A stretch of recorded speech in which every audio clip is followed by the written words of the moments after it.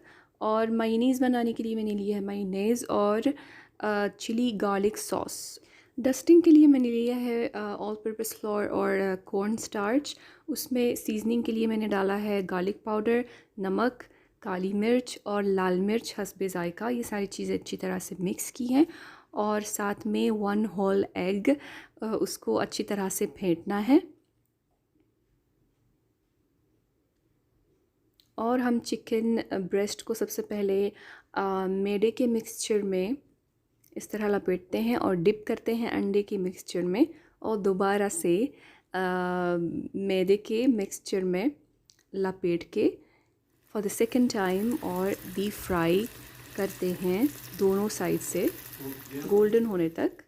और असेंबल करने के लिए हम सबसे पहले बर्गर बन पे जो सॉस हमने तैयार की है वो लगाते हैं और लेटस लगाते हैं। और जो चिकन हमने फ्राई किया था उसके ऊपर टमाटर का एक स्लाइस और दोबारा ऊपर से वो सॉस लगा के और फ्रेंच फ्राइज़ और सॉस के साथ सर्व करके इंजॉय करें। बहुत ही कम टाइम में ये बन जाता है। होममेड जिंगर बर्गर घर में तैयार हो गया है। आप लोग भी अपने घरों में बना के और अपने बच्चों के साथ इंजॉय कर सकते हैं। हेल्दी तो खैर ये भी नहीं है, लेकिन कम से कम आपको पता है कि आप कौन सा तेल यूज़ कर रहे हैं, उसमें आप अपने हाथ से बना रहे हैं घर में, तो उसकी बात अलग है। तो मिलते हैं इंशाल्लाह नेक्स्ट वीडियो में। टिल देन अपना बहुत ख्याल रखिएगा। फ़ी अमानिल्लाह।